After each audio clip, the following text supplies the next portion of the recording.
নজিরবিহীন স্বাধীনতা ভোগ করছে গণমাধ্যম, দাবি প্রধান উপদেষ্টার। আওয়ামী লীগ কর্মসূচি করলে প্রতিহত করবে জনগণ, বললেন প্রেস সচিব। ব্যাংক লুটপাটে জড়িত ছিল পতিত সরকারের সর্বোচ্চ পর্যায়ে, বললেন পররাষ্ট্র উপদেষ্টা। ক্লিনিক্যালি ডেড ব্যাংকগুলোকে বন্ধের সুপারিশ সিপিডির। সীমান্ত সম্মেলনের প্রধান এজেন্ডা হবে বাংলাদেশে হত্যা, জানালেন স্বরাষ্ট্র উপদেষ্টা। গুরুত্ব পাবে অশুভ চুক্তি বাতিলের বিষয়।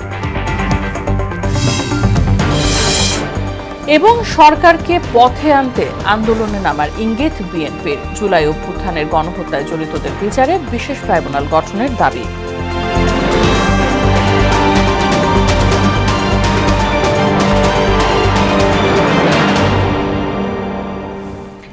আসসালামু আলাইকুম, সবাইকে স্বাগত। মোহনা সংবাদে শুনছিলেন শিরোনাম, পুরো সংবাদের সঙ্গে আছে বাসিদা সুলতানা রিঙ্কু।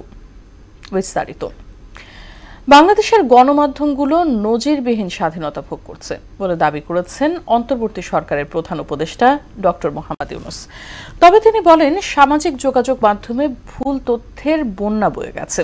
বুধবার অর্থনীতি পুনর্গঠন, সম্পদ পাচার, ভুল তথ্য মোকাবেলা এবং গুরুত্বপূর্ণ অর্থনৈতিক সংস্কার বাস্তবায়নে বাংলাদেশের প্রচেষ্টা নিয়ে ওপেন সোসাইটি ফাউন্ডেশনের নেতারা সাক্ষাৎ করতে এলে প্রধান উপদেষ্টা এসব কথা বলেন। অ্যালেক্স সোরস এ সময় ইতিহাসের এক জটিল সময় দেশকে নেতৃত্ব দেয় এবং দেশের প্রতিষ্ঠানগুলো ঠিক করা এবং অর্থনীতি পুনর্গঠনে প্রয়োজনীয় সংস্কারের উদ্যোগ নেয় ডক্টর ইউনূসের প্রশংসা করেন। খুনিরা কোনো প্রতিবাদ সমাবেশ করলে তার বিরুদ্ধে কঠিন জবাব দেবে বাংলাদেশের জনগণ। গণহত্যার বিচার ও ক্ষমা চাওয়ায় আগ পর্যন্ত আওয়ামী লীগ কোনো কর্মসূচি পালন করতে পারবে না বলেও সাফ জানিয়েছেন প্রধান উপদেষ্টার প্রেস সচিব শফিকুল আলম। রাজধানীতে এক ব্রিফিংয়ে তিনি আরও বলেন, অল্প সংস্কার চাইলে ডিসেম্বর আর বেশি সংস্কার চাইলে আগামী বছরের জুনে অনুষ্ঠিত হবে নির্বাচন। সুরাইয়া মুন্নির প্রতিবেদন। আমরা কথা বলতে চাচ্ছিলাম। ফরেন সার্ভিস একাডেমিতে সমসাময়িক বিষয়ে ব্রিফ করেন প্রধান উপদেষ্টার প্রেস সচিব শফিকুল আলম। জানান, আওয়ামী লীগের যারা ক্লিন ইমেজে রয়েছেন তারা এখনো পর্যন্ত গণহত্যার জন্য ক্ষমা চায়নি। তো ইউএতে যে নির্বাচিত সরকার ছাড়া দেশ চালানো যাচ্ছে না, অথবা নির্বাচন বিলম্বিত হলে অন্তর্বর্তী সরকারকে জনগণের কাছে জবাবদিহি করতে হবে। রাজনৈতিক নেতাদের এমন বক্তব্যের জবাবও দেন প্রেস সচিব। গত 6 মাসে এই গভর্নমেন্টের যে অর্জন, এটা অভূতপূর্ব। আমরা স্পষ্ট বলেছি, দুইটা আমরা ডেট দিয়েছি, স্পষ্টভাবে ডেট দিয়েছি। এখানে কোনো ধরনের কোনো অ্যাম্বিগুইটি নাই। আপনারা কম রিফর্ম চান, তাহলে ডিসেম্বরের মধ্যে ইলেকশন হবে। আপনারা বেশি রিফর্ম চান, আগামী জুনের মধ্যে হবে। এর বাইরে তো আমাদের আর কি বলবো। এটা আমার মনে হয় এটা নিয়ে 133তম বার আমি এটা বললাম। ভিসা সংক্রান্ত বিষয়, আমার ইউএইটা বিষয়টা আমি জানি না। ইন্ডিয়া তো বলছে যে তারা আস্তে আস্তে ভিসা বাড়াচ্ছে। আওয়ামী লীগ যতদিন পর্যন্ত ক্ষমা না চাইবে ততদিন পর্যন্ত কোনো কর্মসূচি পালন করতে পারবে না বলে জানান শফিকুল আলম। আওয়ামী লীগের যারা ধরেন ক্লিন আছে বা যারা এই হত্যাকাণ্ডে জড়িত না, তারা কি অনুতপ্ত হয়েছে? 71টা শিশুকে তারা মেরেছে। হেলিকপ্টার দিয়ে আপনি উপরে যাচ্ছেন, হেলিকপ্টার দিয়ে আপনাকে মারছে। আওয়ামী লীগ তাদের পার্টির সম্পদ না হলে আওয়ামী লীগের কে এসে বলছে যে আমি হাসিনার লিডারশিপ মানি না, আমি একটা ক্লিন লিডারশিপ চাই? কে এসে অনুতপ্ত হচ্ছে? বরঞ্চ এদের অনেকে মিথ্যা কথা বলছে। খুব ভালোভাবে ক্ষমা চেতে হবে এবং ওদের ক্লিন একটা লিডারশিপ আসতে হবে। অ্যাক্রিডিটেশন কার্ড নিয়ে নতুন নীতিমালা না হওয়া পর্যন্ত চলমান কার্ড বহাল থাকবে। যতক্ষণ পর্যন্ত নতুন অ্যাক্রিডিটেশন কার্ড দেওয়া হচ্ছে না, ততক্ষণ পর্যন্ত বিদ্যমান যে অ্যাক্রিডিটেশন কার্ডগুলো আছে সেগুলোর কার্যকারিতা বহাল থাকবে। সুরাইয়া মুন্নি, মোহনা সংবাদ, ঢাকা। বিগত সরকারের সময়ে ব্যাংক থেকে টাকা চুরিতে সর্বোচ্চ পর্যায় থেকে উৎসাহিত করা হয়েছে বলে জানালেন পররাষ্ট্র উপদেষ্টা তৌহিদ হোসেন। বিকেলে সমন্বিত অনলাইন সত্যায়ন ব্যবস্থাপনার উদ্বোধনী অনুষ্ঠানে তিনি আরও বলেন, যেখানে সুযোগ থাকে সেখানেই দুর্নীতি দমন একেবারে বন্ধ করা খুব কঠিন। কাজে সুযোগ যাতে না থাকে সে ব্যবস্থা করতে হবে। বিকেলে বাংলাদেশের ইমেজ নিয়েও কথা বলেন তৌহিদ হোসেন। এমপিরা যখন দুর্নীতির দায়ে আরেক দেশে গিয়ে জেলে যায়, তখন দেশের ইমেজ রক্ষা করা সেখানে কঠিন বলে মন্তব্য করেন পররাষ্ট্র উপদেষ্টা।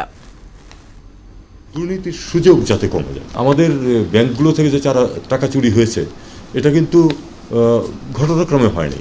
এটা সর্বোচ্চ পর্যায় থেকে এটাকে এনকারেজ করা হয়েছিল বলে কিন্তু করেছে। পত্রপত্রিকায় উঠেছে, সবাই বলা বলি করছে যে অমুক ব্যাংকটাকে ধ্বংস করে দেওয়া হচ্ছে, কারণ একটা ভালো ব্যাংক থেকে সমানে খারাপ ঋণ দেওয়া হচ্ছে ইচ্ছাকৃতভাবে। সর্বোচ্চ পর্যায় থেকে যদি তাদের প্রতি সমর্থন না থাকতে পারে, এটা সম্ভব না। ক্লিনিক্যালি ডেড ব্যাংকগুলোকে বন্ধ করে দেওয়ার সুপারিশ করেছে গবেষণা প্রতিষ্ঠান সিপিডি। সংকটময় সময় প্রত্যাশা পূরণের চ্যালেঞ্জ বিষয়ক প্রতিবেদনে এই সুপারিশ করে সংস্থাটি। সিপিডির মেথোডোলজিক্যাল ভুলে জ্বালানি তেলের দাম 10 থেকে 15 টাকা বেশি গুনতে হচ্ছে বলে দাবি তাদের।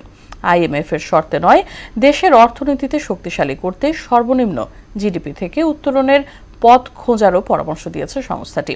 এমআর আসাদের প্রতিবেদন। 5 আগস্ট পরবর্তী দেশের অর্থনীতি 6 মাস কাটিয়েছে। বিষয়টি নিয়ে প্রতিবেদন প্রকাশ করেছে গবেষণা সংস্থা সিপিডি। সংস্থার কার্যালয়ে বেকারত্ব, মূল্যস্ফীতি, রাজস্ব আহরণে প্রবৃদ্ধি সহ নানা বিষয়ে তুলনামূলক পর্যালোচনা তুলে ধরেন নির্বাহী পরিচালক ফাহমিদা খাতুন। শহরাঞ্চল থেকে গ্রামে মূল্যস্ফীতির হারটা বেশি ছিল, এটা একটা উদ্বেগজনক বিষয়। রাজস্ব আহরণের প্রবৃদ্ধিটা আমরা দেখছি যে প্রবৃদ্ধিটা মাত্র এই 2025 সালে 3.7% হয়েছে, যেটা কিনা আগের বছরে এই সময়ে 17% উপরে ছিল। বিনিয়োগই নাই, কর্মসংস্থান হবে কিভাবে? এবং সেটারই প্রতিফলন ঘটেছে যে বেকারত্বের হার 2024 সালের সেপ্টেম্বর সময়ে ছিল 4.07%, যেটা কিনা এই বছরে এসে 4.49% এসেছে। ব্যাংক বিদেশে উন্নত দেশগুলিতে বন্ধ হয়ে যায়, তখন তার সরকার থেকে একটা পরিমাণ পর্যন্ত গ্যারান্টি দেওয়া হয়, তারপরে কিন্তু থাকে না। জ্বালানি খাত ঋণের ফাঁদে আটকে আছে উল্লেখ করে দেশের অপরিশোধিত ঋণের 17%ই খেলাপি বলেও জানান তিনি। 2024 সেপ্টেম্বর মাসে মোট খেলাপি ঋণের পরিমাণ 2,84,977 কোটি টাকা, যেটা কিনা দেশের মোট অপরিশোধিত আউটস্ট্যান্ডিং ঋণের 17% সমান। কিভাবে আসলে এই জ্বালানি খাতটা ঋণের ফাঁদের মধ্যে পড়ে গিয়েছে? প্রশ্নোত্তর পর্বে অর্থনীতিবিদ মুস্তাফিজুর রহমান বলেন, প্রত্যক্ষ কর আদায়ের পরিধি বাড়িয়ে IMF এর শর্ত পূরণ সম্ভব। IMF আমার মনে হয় না যে বলে দিয়েছে যে তোমরা অপ্রত্যক্ষ করের মাধ্যমে তোমরা টাকা তোলো। IMF এর যেটা ছিল সেটা ছিল যে 0.5% জিডিপির প্রতি বছর বাড়াতে হবে, এবং কোনটা দিয়ে বাড়াতে হবে সেটা তো আমরা ঠিক করতে পারতাম যে প্রত্যক্ষ কর। বিপিসির বদলে BPRCর মেথোডোলজি অনুসরণে জ্বালানি তেলে 15 টাকা পর্যন্ত সাশ্রয় করা সম্ভব বলে জানান গবেষকরা। দাম কেন কমছে না? বিপিসির পুরা মেথোডোলজিটাই ফল্টি। বিপিসির মেথোডোলজি থেকে বের হয়ে যদি আমরা BRCর মেথোডোলজিতেও যাই, তাও 10 টাকা কমানো সম্ভব। আমাদের মেথোডোলজিতে সেটা 15 টাকা কমানো সম্ভব। একটা অর্থনৈতিক চাপ যাচ্ছে, সেটার মধ্যে আসলে ডিসপ্রপোর্শনেটলি SMEরাই বেশি সাফারার হচ্ছে। গণতান্ত্রিক ধারা দ্রুত ফিরে আসা অর্থনীতির জন্য মঙ্গলজনক বলেও জানান তারা।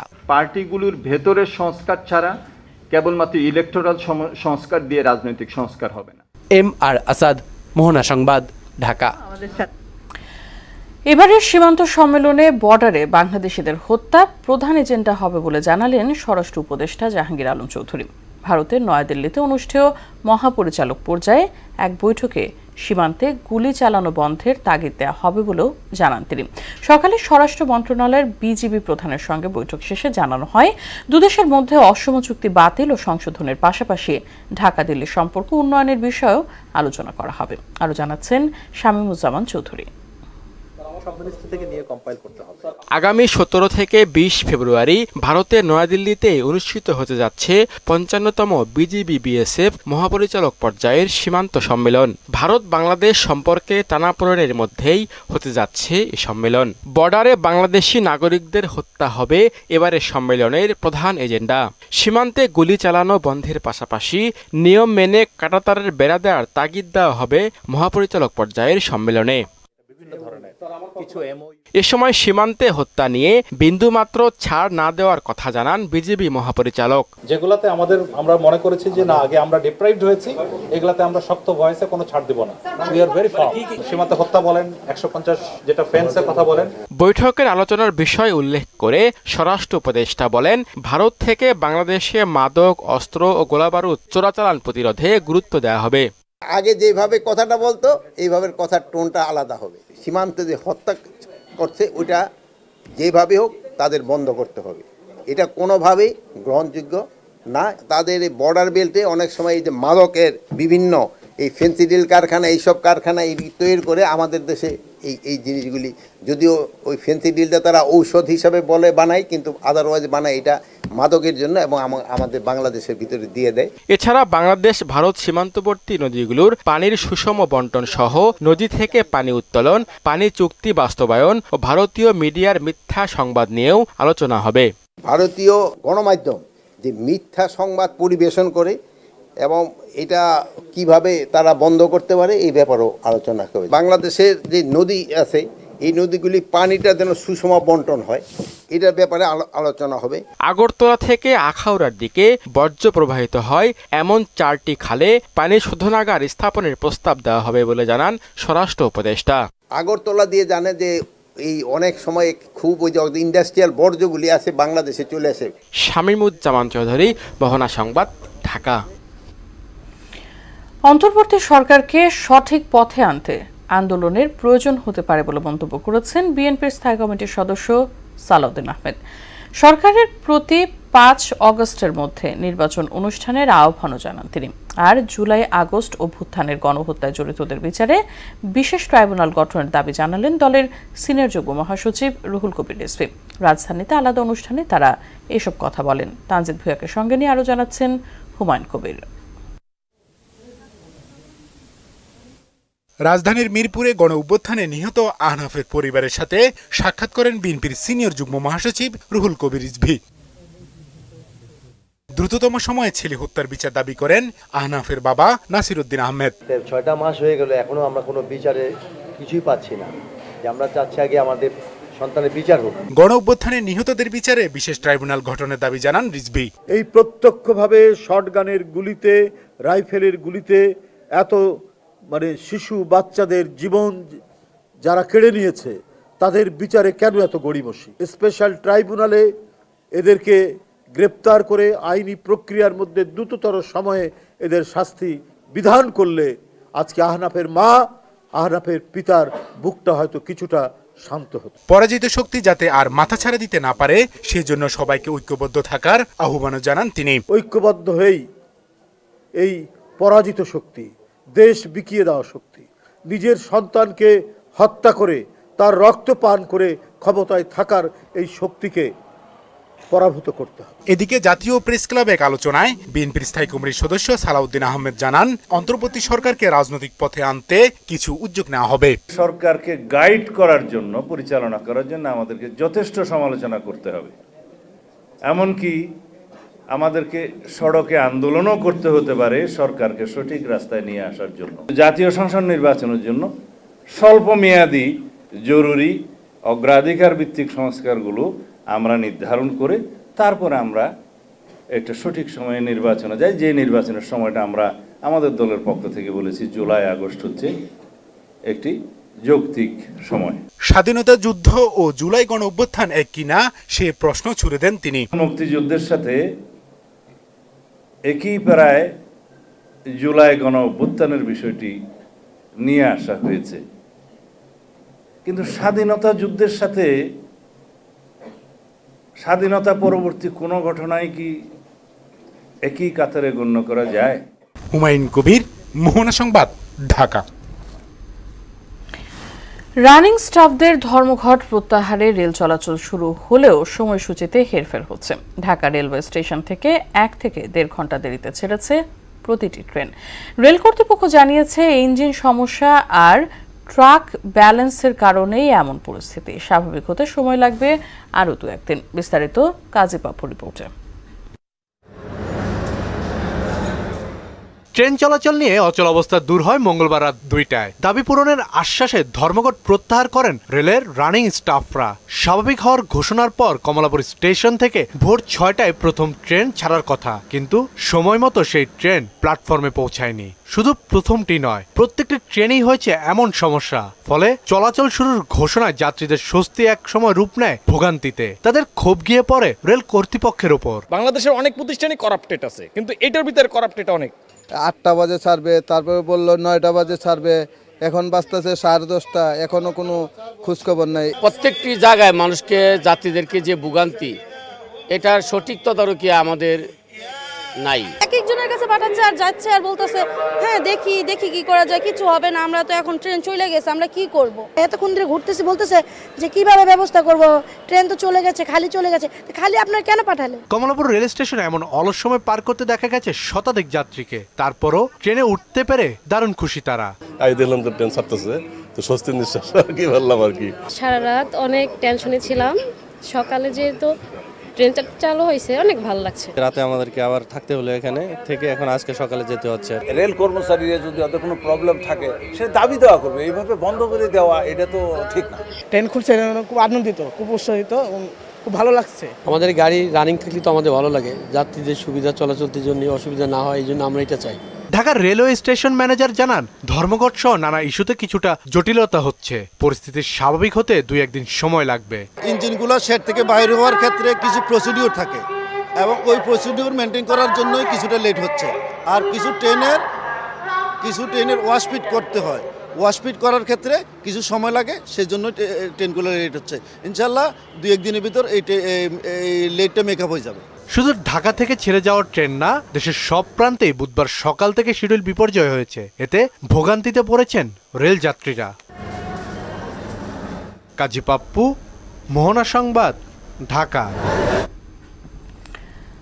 গড়াই নদীর প্রকল্পে অনিয়ম নিয়ে ধারাবাহিক প্রতিবেদন করে টিআইবি দুর্নীতি বিরোধী অনুসন্ধানী সাংবাদিকতা পুরস্কার পেয়েছেন মোহনা টেলিভিশনের সিনিয়র রিপোর্টার মনিরুল ইসলাম।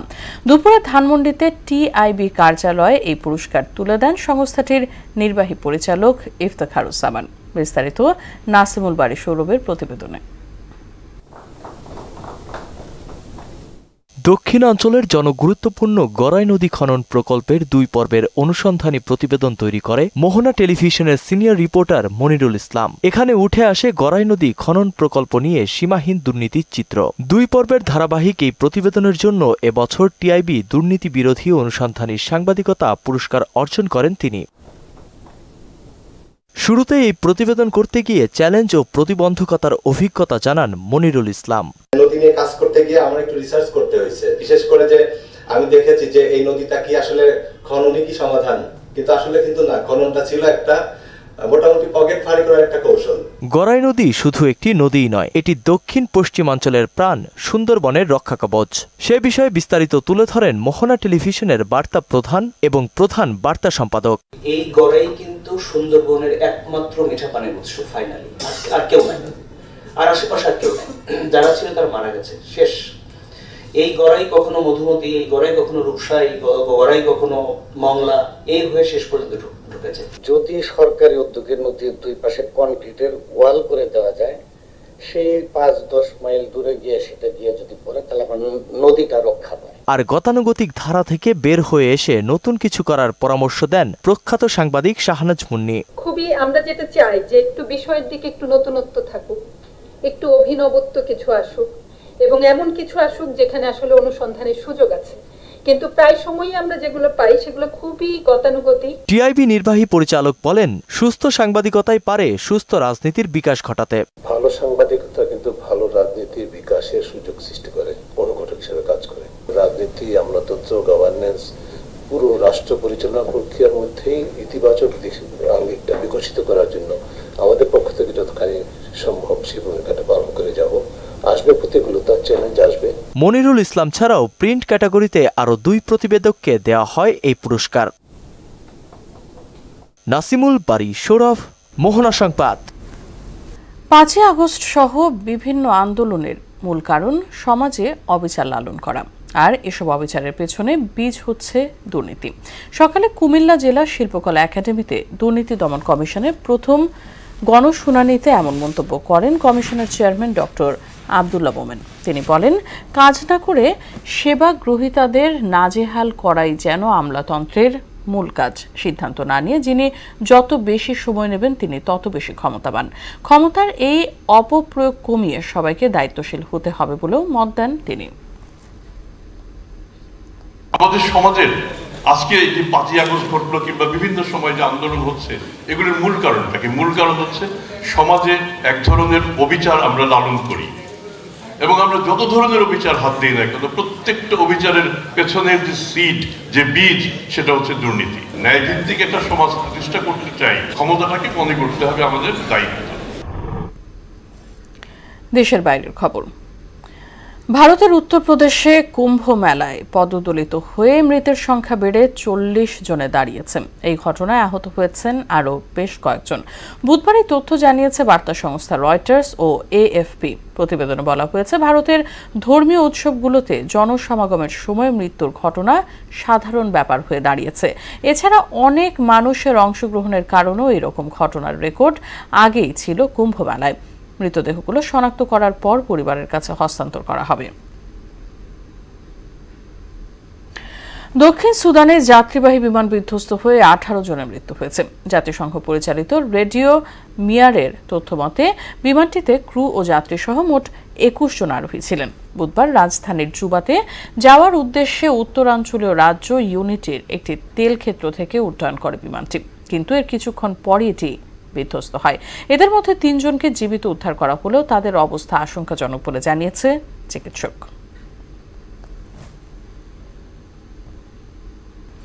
শেষ করব সংবাদ, তবে যাবার আগে শিরোনামগুলো আরো একবার।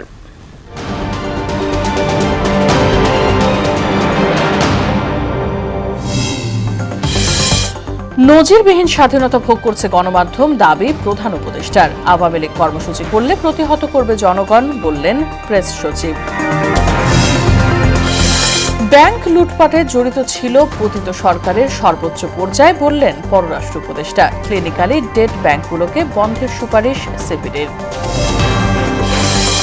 সীমান্ত সম্মেলনের প্রধান এজেন্ডা হবে বাংলাদেশি হত্যা, জানালেন স্বরাষ্ট্র উপদেষ্টা। গুরুত্ব পাবে অসম চুক্তি বাতিলের বিষয়। এবং সরকারকে পথে আনতে আন্দোলনে নামার ইঙ্গিত বিএনপির। জুলাই অভ্যুত্থানের গণহত্যায় জড়িতদের বিচারে বিশেষ ট্রাইব্যুনাল গঠনের দাবি।